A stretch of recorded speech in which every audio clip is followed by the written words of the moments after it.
Vincent Browne. Call us at 1-850-853333.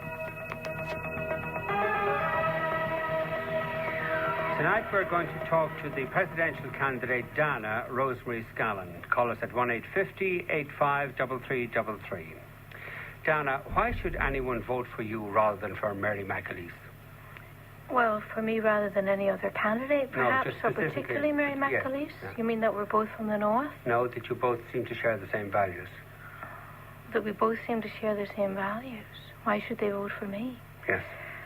Well, they'll make their own decision when they hear our answers on those values. I've been very open about all of my values, all of my beliefs.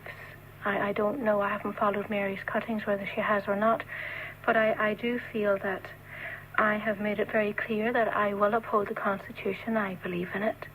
I have also, I think, by my actions, I've shown that in reading it as an ordinary person, I've been able to test the democratic spirit here in Ireland, and in fact, through the help and the courage of the councillors, I've become the first ever in our history non-party representative. I don't represent a party, I represent the people, so that might be one reason. And I guess also I have a track record of representing the country. I guess the informal role of the presidency in promoting as much as possible all that's good within the country, industrially, culturally, artistically. For 27 years I've represented the country throughout the world, and I hope I haven't let them down yet. You've represented the country throughout the world for 27 years? Mm-hmm. In many different spheres.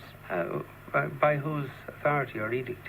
Well, by no one's authority, but I am a singer and an entertainer, and I have represented Ireland throughout the world, and I'm identified throughout the world as an Irish person. So therefore, anyone who's Irish and goes abroad represents their country, but I represent them on television and radio. But just going back to the question I asked you, I asked you, why should anyone vote for you rather than Mary McAleese? Because you seem to support the same values, and she has a greater political experience and possibly greater legal experience than you have, and more importantly, really, she's had experience of public life, which you've not had in this country. Well, what do you call what I've been doing, if it's not public life? Well, you've been living outside this country for quite a while, for one thing. No, that's for 6 years. I mean, really, I've had reporters come to me who've been given the impression that I've lived outside this country for all of my life. Now, you know, for instance, 6 years is nothing.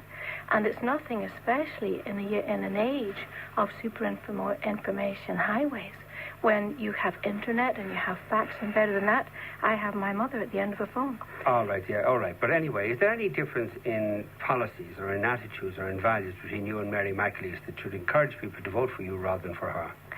I have shown, as I just said, that I have been able, as an ordinary person, to read the Constitution and understand that anyone who's literate can read the Constitution. Well, why didn't they do something about it? Why didn't all the politicians and all the legal minds of this country in the past 60 years, why did they not go forward for the people as one of the people? Why did they not do that? Because, all right. What in voting for you as president, what are people going to be voting for? In terms of values, in terms of policies and all that. They can trust me to uphold the Constitution. Yes, sure, everyone will say that. That doesn't distinguish you from anybody. Well, of course it does. Why? How does it? Who couldn't be trusted to uphold the Constitution? Well, for one thing, I believe that my candidacy has highlighted areas within the country that I believe we'd like to examine ourselves. First of all, that there is a huge number of people in the country that genuinely feel that they don't have a voice. And they have come to me, not all in person, but representatives of them, and said, speak for me. Now, I do believe... Pardon? What sort of people? All different kinds of people, Vincent, throughout this country.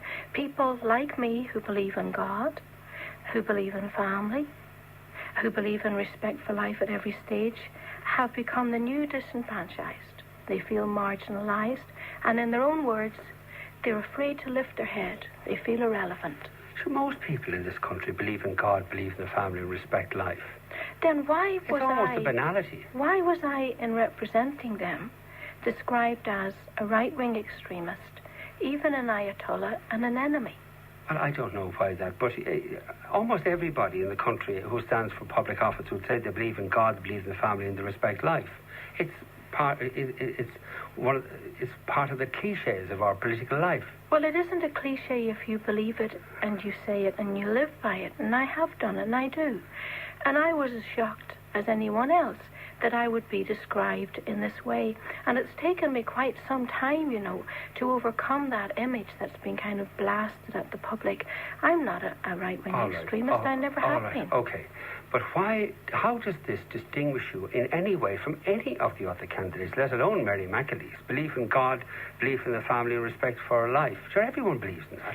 Well, I am highlighting that there are people within the country who've come to me and said that because they are saying these things, they're being marginalised. And they are. They're saying what?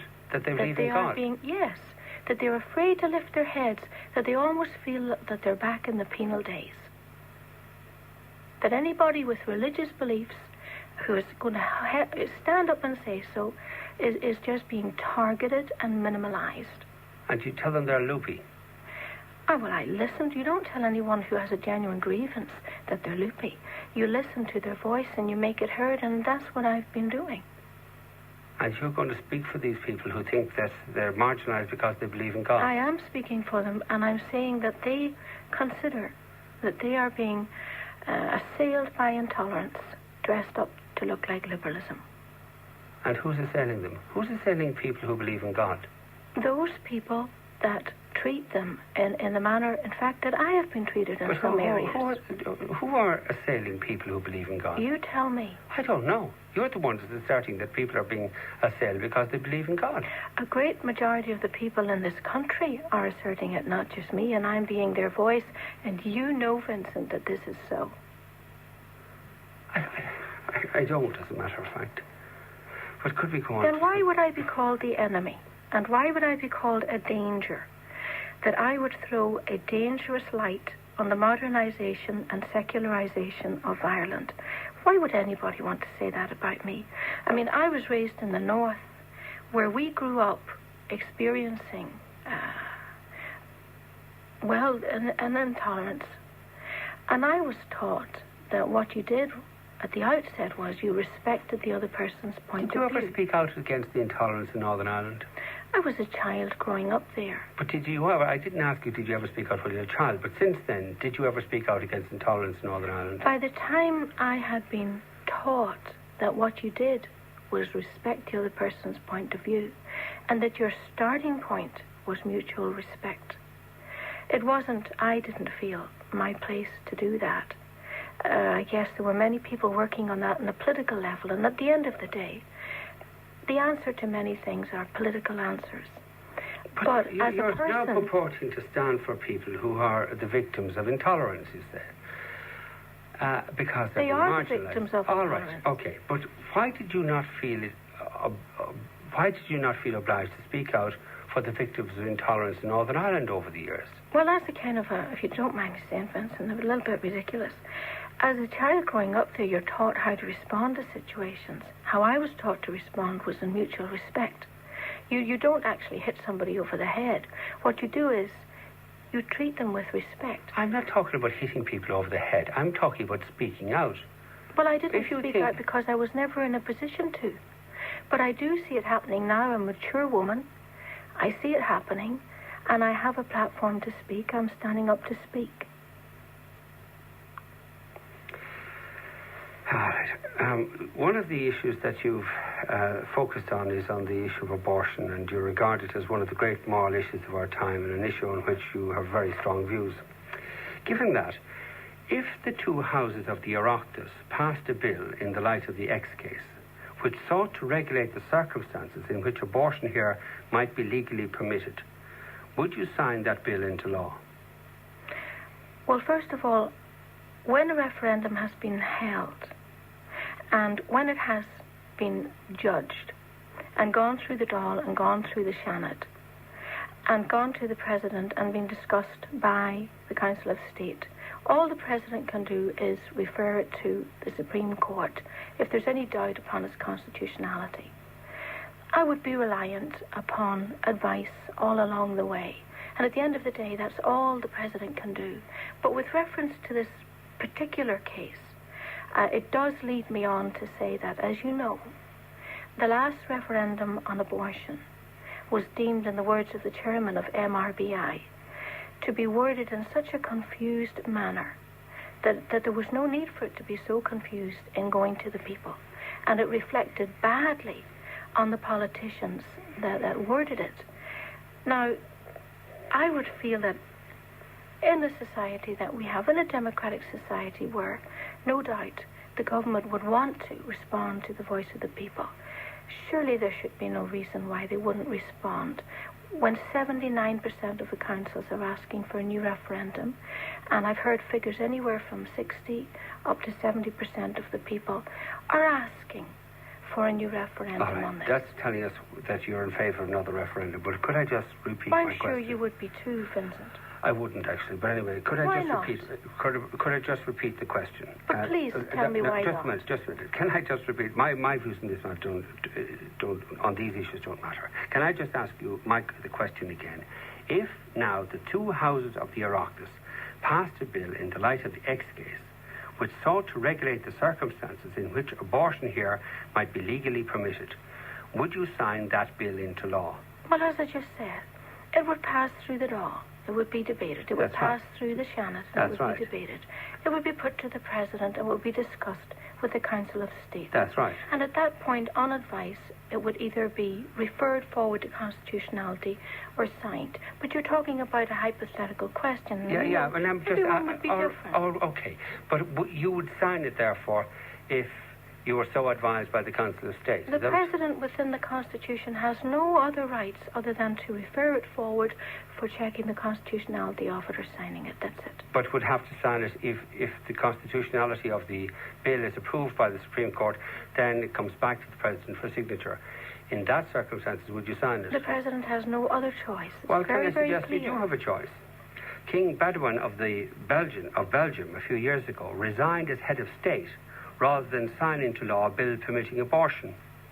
Why wouldn't you resign if you feel so strongly on the issue of abortion? Well, you're talking about a hypothetical question here. Yes, of course. What I'm talking about is, at the end of the day, I have no doubt that the government would respond in good faith to the people asking for a new referendum. Dana, would you sign such a bill into law, or would you resign rather than do so? As I say, if it was a genuine, clear referendum, unlike the last one... No, we're not talking about a referendum. Confusing. We're not talking about a referendum now. We'll get to a referendum in a moment. We're talking about a law. The Supreme Court has strongly chastised the government for not introducing legislation arising from the first abortion amendment to the Constitution. If, in response to that chastisement, the two houses of the Oireachtas were to pass a law outlining the circumstances in which abortion might be legally permitted, would you sign it into law? No, but forgive me. You said with direct reference to the X case. And all I'm saying is that the referendum that was taken in relation to the X case, the people of this country, the vast majority of them, find unsatisfactory. And they're asking the government for a new referendum. That's the only reason I said that. We'll talk about that in a moment. But please, would you address the question? But if the Oireachtas, the two houses of the Oireachtas, pass a bill outlining the circumstances in which abortion may be legally permitted, would you or would you not sign it into law? So you're not talking directly about the X case now? Just deal with the question I asked you. I'm not deliberately trying to upset you. But you're not. You seem to be deliberately trying to evade the question. No. I mean, I have answered it. Well, what is the answer? If a clear referendum is given to the people... We're not talking about a referendum now. We're talking about circumstances that now pertain. You're talking directly about abortion. As of now, abortion is legally permitted in certain circumstances. If the government, if the two houses of the Oireachtas were to pass legislation delineating the circumstances in which abortion is legally permitted, would you sign that bill into law? As I say, it's debated in the Dáil, it's debated in the Senate, it comes to the President, and it's discussed with the Council of State. At that point, on advice, all the President has a choice of is to check the constitutionality of it, sending it to the Supreme Court, or to sign it. You have a further option, as I just pointed out to you, which is the option availed by King Baldwin of Belgium. And that option is to resign. You wouldn't resign, you'd sign it into law. Well, you're talking about a hypothetical question, and although you do keep telling me not to refer it back to the X case, that's what you referred it to. And all I didn't say don't refer it back to the X case. I said leave the issue of referendum aside. I thought that's what you meant. If it did refer back to the X case, I would hope that the government would bow to the wishes of the people and allow them a clear referendum. And what do you think the people should be asked to do in a referendum? What? I think the government should ask them what are they asking, and it seems to be just an unconfused, simply worded referendum. I mean, I do think that they would clearly state what they want in the referendum. You said in questions and answers on September 29th that Ireland's law on abortion was one of the most liberal in Europe. Yes, as it stands, it is. Where did you get that idea from? Well, there are no limits on it as it stands. You know, it's in the case of rape or incest. And therefore, that means that it could be right up to the moment of birth. And I think that's one of the reasons why, before anything is done with it, the people would like another referendum. Where did you get the idea that there are no limits on abortion in this country? Are there? Of course there are. The X case made it quite clear that only where the life of the mother was in danger could abortion be permitted. Well, no, by limits I meant time limits.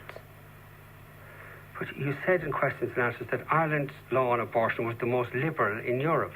Yes, because there are no time limits on it, But it is hugely constrained. It's only in the very narrow circumstances where the life of the mother is threatened is abortion legally permitted. I really would like to ask Vincent why I have been continually pilloried on this particular issue when I have continually said that I am not a one-issue candidate. None of the other candidates have been pilloried in this way. In fact, two of them have chosen to say they will not be pigeonholed and they have no view.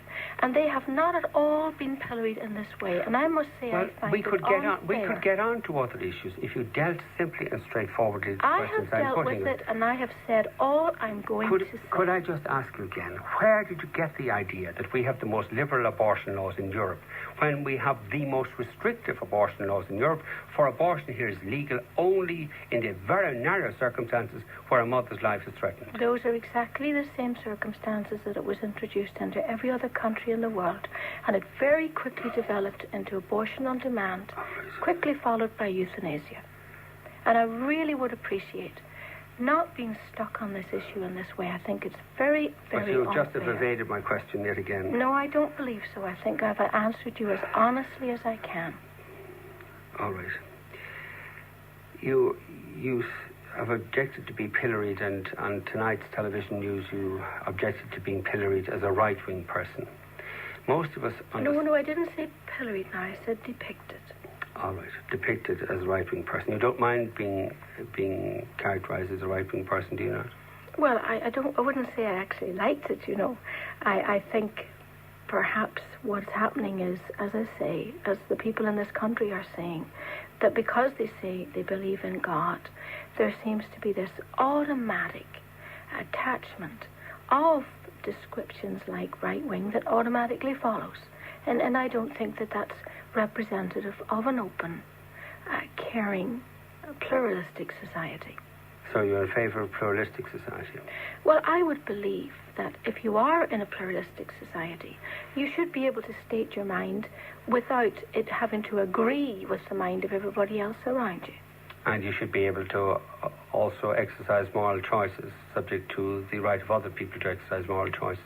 Well, I believe the system we have in this country is, at the moment, that the people take a ruling on whatever choices or constitutional amendments or whatever are in it, and the majority has the say at the end of the day. That's fine. That's called the common good. How about minorities, then? Well, I'm standing for a minority at the moment. What do you understand by right-wing? Why do you object, or why have you resolved from the characterization of yourself as right-wing? Because I am not right-wing, Vincent. I am not right-wing. Right-wing suggests that you are in the right-wing corner and you do not acknowledge or tolerate any other point of view. I have always been very much center. I've always accepted that while I have the right to my own views and beliefs, and I have the right to state them if questioned, I have no right to take away the voice of anyone else or to question anybody else's right to their own beliefs. Did you favour the decriminalisation of homosexuality or homosexual practices? But why do you ask me that? I want to find out about your values. Well, why do you particularly ask me that? It's one of several questions that I wish to put to you. Well, first of all, that again suggests that you are approaching me. Has this been asked to any other candidate? You're the first candidate I've interviewed since they declared themselves to be a candidate. Well, I say, why am I being pilloried in this way with these Why is it being pilloried? I've asked you a simple question. Why can't you why are me? you so defensive? Why don't you simply answer the Why question? can't you ask me Did you welcome the about decriminalisation? issues that matter to this country as a whole?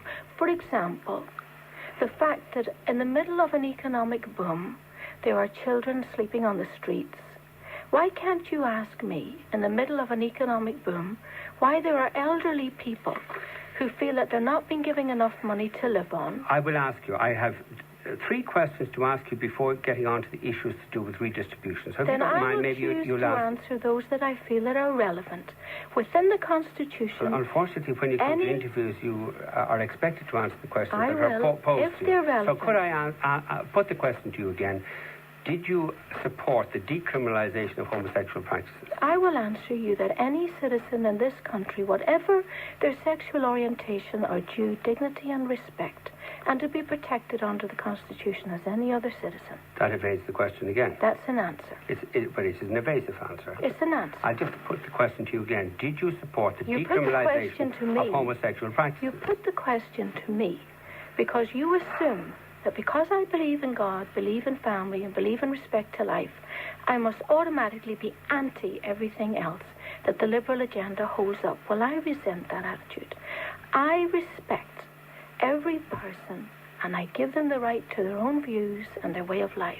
And if I were elected president of this country, I would uphold the dignity and rights. We're not talking about views.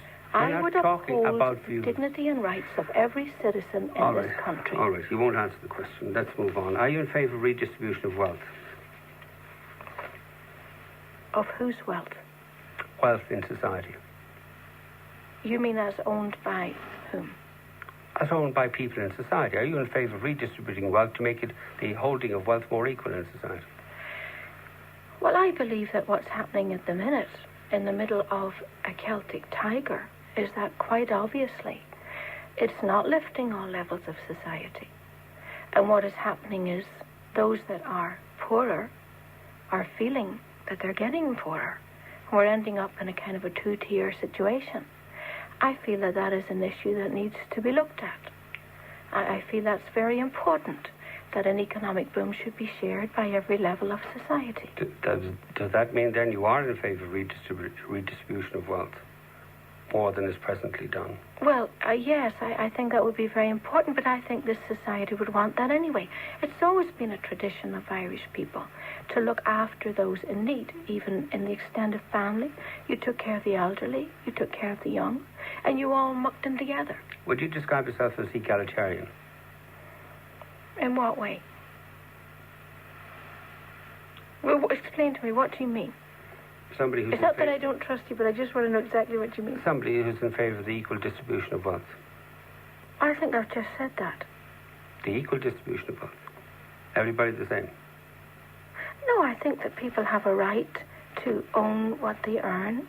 But if a country has, as we are, we've suddenly moved up to be like number 8 in the top 10 wealthy countries in the world, it's not too much to ask that there shouldn't be a feeling that those who are poorer are getting poorer. Well, if people have the right to own what they earn, then how can you say you're in favour of the state redistributing their wealth if they have the right to own what they earn?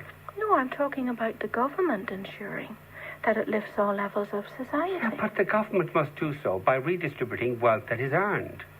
Well, then there's no problem. What do you mean? Well, what I'm saying is fine then, isn't it? We're saying the same thing, aren't we? I don't know. We'll take a break. Back in a moment. Octung, Goldhawk calling Phoenix fans. This week in the Phoenix, read about Derek Nally, Eddie Roach and Ray Burke, and a full expose of the con man, Peter Bulger. Don't miss this special edition. Get Phoenix magazine today. Deep in your skin, it's the glycans which help keep wrinkles at bay. But the older you get, the more glycans you lose. Lift Active from Vichy is the first anti-wrinkle cream to contain aminokine, proven in dermatological tests to be effective in treating and preventing wrinkles. With Vichy Thermal Spa Water, Lift Active increases the skin's glycan count, and so keeps it firmer and smoother. New Lift Active from Vichy, source of healthy skin. Get it all at Roaches. Attention shoppers, Roach's Real Food Sale starts Thursday, October 9th. For 10 days, Roach's groceries, including fruit and veg, chilled and frozen foods, fresh meats, bakery, and more, are going on sale. 10 days of honest-to-goodness value at the Roach's Real Food Sale from October 9th. Don't miss it. Get it all Oh, and don't forget the wine. at Roaches. The complete department store. Ireland, too confusing. Getting a mobile phone, it's crazy. This free, that free, bigger phone, smaller phone, so confusing. Let's talk phones. We're the Aircell agents who do things differently so that you do things right. We have all the best offers, whether it's free phones or free calls. But we also listen, talk, and match, so you get the phone that's right for you. First time and no confusion. Let's talk phones. I love my phone. Let's talk phones. The right price and the right advice, because that's the way we do business. Dublin, Cork, Limerick, and Galway. Our number is 1-850-853333. Dana, it's a regular feature of this program. I'm afraid that when I feel like people, interviewees, are not answering questions. Oh, no, that's not fair. I may not have answered it as you wanted me to answer it, but I have answered your questions. All right, well, let's move on. I asked you before, in voting for you, what are people voting? Or let me rephrase it. Why are you standing in this election for president? I'm standing because people have asked me to be a voice for them, a voice that can't be silenced, that can be heard. I can uphold the Constitution. I believe in the Constitution. I've shown that as a non-politician and a non-legal mind, I have, for the first time in this history of this country, opened the democratic process. I don't represent a party, I represent the people. I will be able to help promote, as the President should, all aspects of the country, industrial, cultural, artistically. And in going to the people, as one of the people, I can listen to what their concerns are, to pinpoint and highlight those areas within society that the people themselves would like to be highlighted, both good and those areas that need attention. What do you think are the issues that people would like to be highlighted? Many issues. For example, and travelling throughout the country and listening to people, they're concerned in the rural areas of Ireland that they are able to keep their own, for example, their own Garda stations in the small areas. Even the guards themselves feel that this is important, that they don't be centralised, that they don't lose their own support systems. The guards themselves feel that this is a safeguard, a kind of a networking through the rural areas. Do you realise, as President, you couldn't say anything about that? Oh, of course I do, but that doesn't mean I couldn't highlight it by going to those people that feel that they want to be noticed. You know, I could do that. But how could you highlight the issue of Garda stations in rural Ireland, or the absence of them, without speaking on them? Well, in the same way that Mary Robinson did such a wonderful job of highlighting those people within society that felt that they needed a little attention, like the travelling people. Okay, apart from people in rural Ireland who feel they need Garda stations, what other people do you think need a voice? Well, there are many issues that are affecting people throughout the island. Certainly the local authorities would like to have more power to help the individuals that they represent, because this is an island of individuals. I would be a president for individuals at the moment. How could anybody be a president for anybody else? Pardon? All right, sorry, go on. Well, you would certainly highlight any areas that the people felt themselves they'd like highlighted. I'm just, I guess, sharing with you those things that I've been listening to, that I've been hearing. For example, the RTCs. They would like status as universities, where they have shown that their qualifications are just as sturdy, just as good as the universities. President has no function at all in these issues. No, but I'm just telling you what I have seen, what I have heard. You asked me who would want representation. I'm just telling you. No, I'm saying who would you be a voice for? Anyone that felt that they needed attention. And you can do that in many ways, just by going to visit them or by having them come to visit you. Then there's an interest in why they're coming or why you're going there. And the media is very open to that. I must say that there is a desire in Irish people to have a tolerant and supportive society. They would want to know why you're going there, and that would highlight it. Would you describe yourself as a feminist? I would say that I would certainly, as a working woman all my life, as a working mother, I feel that I have as much to contribute as anyone else, man or woman in the island, but I don't feel that I have to assert or empower myself by stepping on the neck of anyone else, be that a man or another woman. I would say that I would never feel that I had to empower myself by either making a man feel less worthy than me, or I just feel everyone has their individual gifts. Do you think women, as women, have been denied equality in society? I certainly think in the past it has been true, but I think there's been great steps taken, to reverse that. And in many ways, perhaps men are feeling under threat at this time. I feel that a balanced society is the best society. Have we gone too far in favour of giving women's rights? No, I think that some of them were overdue. But I would not want to have rights or powers where it robbed another person of their feeling of worth. But you can't have equality without the party who is in the situation where there are two groups, as there are two genders, and where there's been inequality. You can't have equality without one of the genders, one of the groups, feeling less advantaged than they did previously. Well, I found actually the men to be very good-natured about that when there were just 4 women going forward. And, of course, 50% of our population is male. And I did make the remark, that, there was nobody representing the men. The reaction was, oh, well, sure, we've been in power there for long enough and we'll give you a chance. And there was a very good-natured response. I do feel that as a society, we would want everyone to have equal opportunity as much as possible. We have Pat Casey on the line. Hello, Pat. Hello, sir. How are you? I'd ask Donna a question. Sorry, Donna, put on the headphones there. The ones right beside you. Sorry, yeah. Okay, Pat, go ahead. Hello, Donna. Hello, Pat. How are you? How you doing? I just want to firstly wish you the best of luck. I think you'll be a great candidate. That's my humble opinion. Well, thank you. Secondly, I just want to ask you, Mary Robinson went out to Africa and many other third world countries, and she did what she said. She put out the hand of friendship.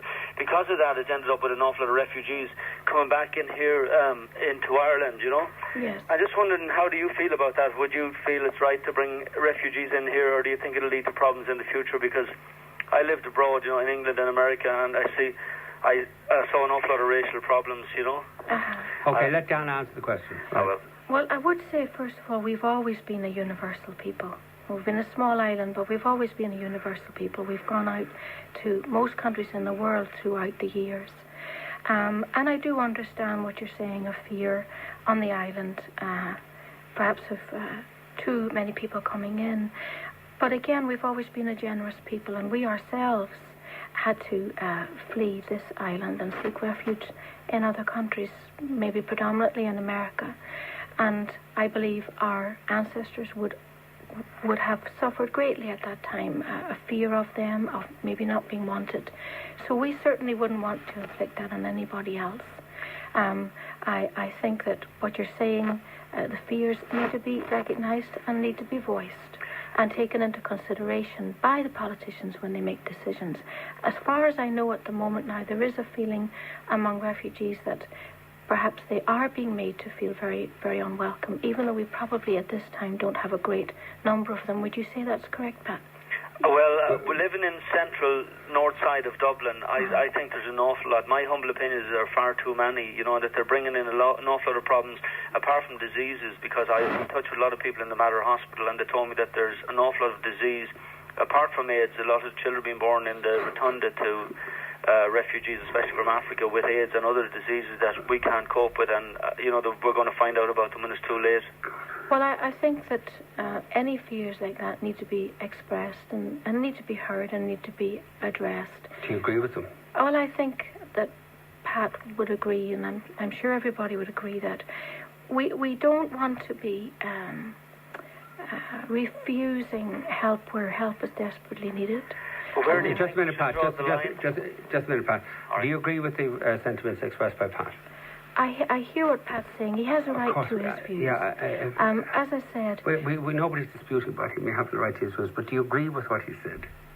I couldn't agree with everything because I can't remember everything he said. All I will say is that... He said that we have too many refugees are coming in here. Many of them are bringing diseases and... Well, I don't have figures or anything, and I don't know whether Pat means just particularly in the area he lives in. Does this strike you as prejudice? Well, that would be very unfair of me to just label Pat as I'm just prejudice. asking, does it strike you as prejudice? I can't say that because I don't know the details, and I don't know if it's just his area that he lives in. Are you generally in favour of allowing more refugees into this country, or are you in favour of restricting them, or do you think we have too many here? Well, if I had all the figures and if I had done a detailed investigation, I'd be able to answer you on that, Vincent. But I haven't. Only from what I'm hearing and what I've read, there has obviously two sides to every story. Could I go on to another issue? Mary McAleese, one of your contenders in this election, has been critical of the Catholic Church hierarchy and of the Pope on the issue of equality for women. Have you any similar criticisms of the hierarchy and of the Pope? No, I don't. I'm a Roman Catholic. I'm proud to be. I try to live within the... I didn't say anything about Mary. I just saying me. I try to live within the rulings of the Church. It is not a democracy.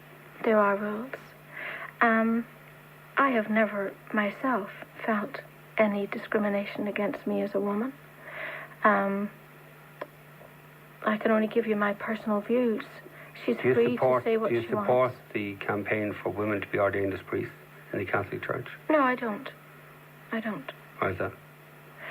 Because that's the ruling of the Church. Now, if it were changed by another pope, that's a different matter. But at the moment, I'm a member of the Roman Catholic Church. The ruling is that women are not priests. I don't need to be a priest to feel fulfilled. That's the ruling of the Church, and there are many reasons why it is so. No. And is your attitude that Catholics should generally uncritically accept the rulings of the Church, whatever they may be from time to time? Well, that's up to individual Catholics. But I'm asking you, is it your view that Are you what asking Catholics... me, do I feel that I, as a Roman Catholic, should accept... the views of the Church on any issue that comes up? I try to.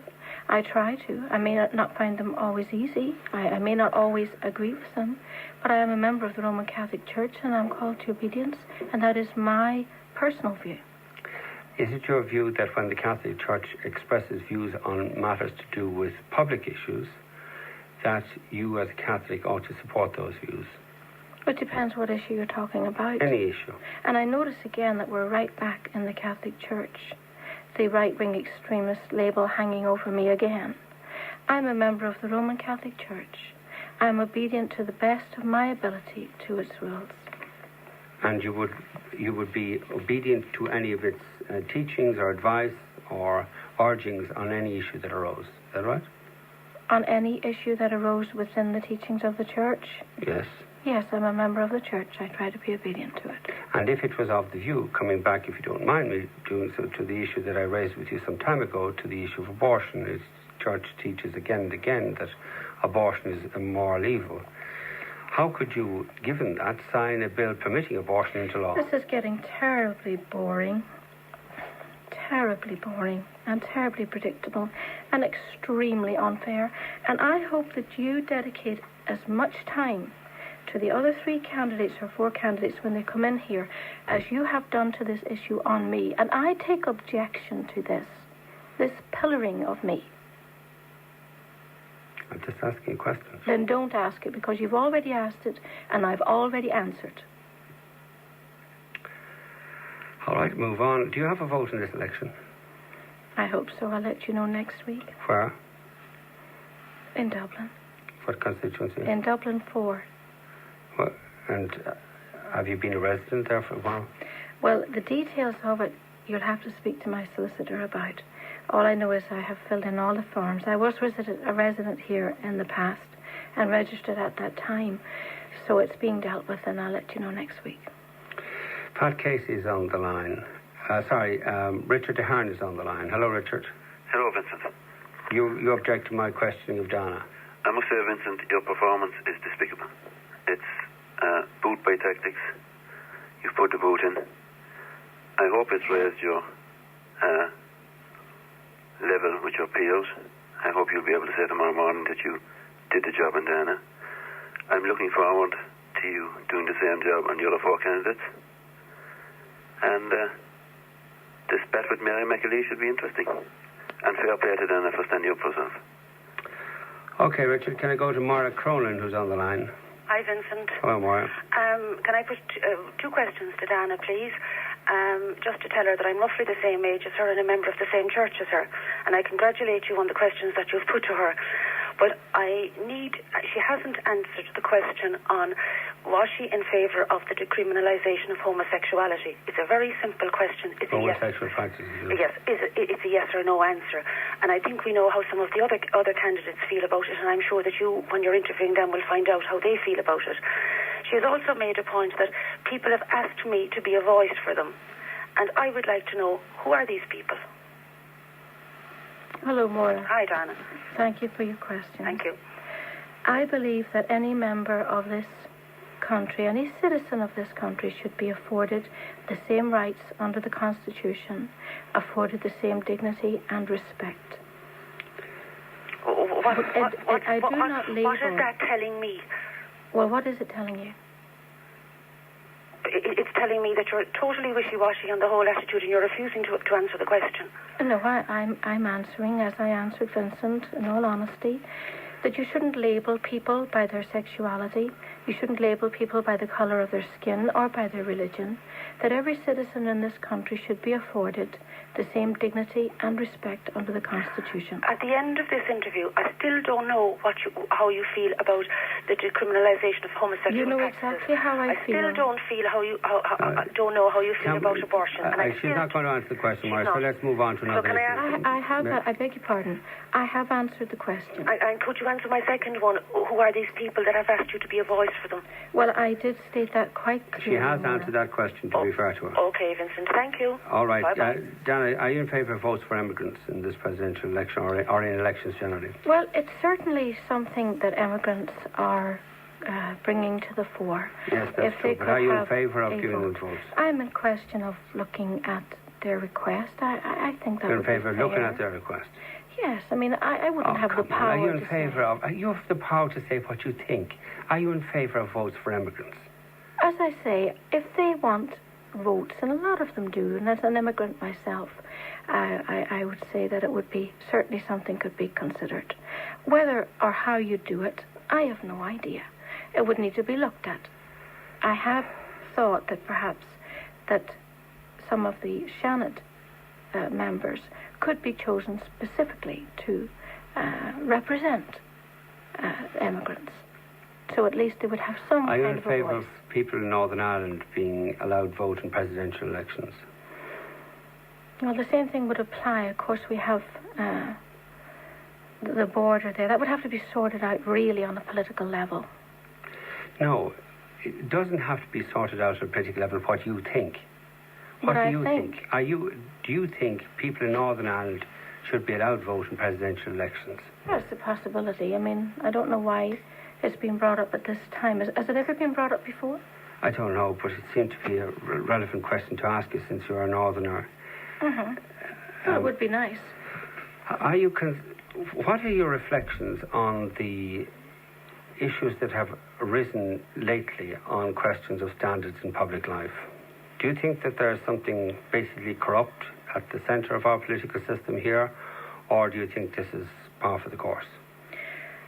I think that every elected person, every democratically elected person, should be accountable to those that elect them. I believe that the tribunals that are going on at the moment should be open and should be well carried out. It does seem to be a lack of trust between the people and the politicians. What do you think should happen to people who have been found to have been guilty of serious wrongdoing? Well, they should face just punishment. Absolutely. Do you think that should apply to Michael Lowry, for instance? I think whoever has committed a crime, Charles Haughey, in whatever field they're in and whatever work they're in, if they have committed a crime, they should be justly punished. How do you feel about Charlie Haughey being on the Council of State? Well, I don't know how I'd feel about that. A lot will depend on how the tribunal turns out and whether or not he's convicted. But we know already that he received 210 or 1.3 million pounds from Ben Dunn, and he didn't, and he lied about it. We know that already. Has he been convicted? Well, it's been established by a tribunal that he lied about this. Now, how do you feel about, given that, how do you feel about him being on the Council of State? Well, I think probably the people of Ireland would question that, whether he should be on the Council of State. Yeah, but what do you think about it? Well, I think someone who has been convicted of a wrongdoing would be questionable whether they should be on a just questionable. That's all state. You can say. Just questionable. You can't take it any further. You can't say whether you think they should be there or not. Convicted, but no, but he has been found by a tribunal to have got 1.3 million pounds, and he lied about it. Well, I would prefer.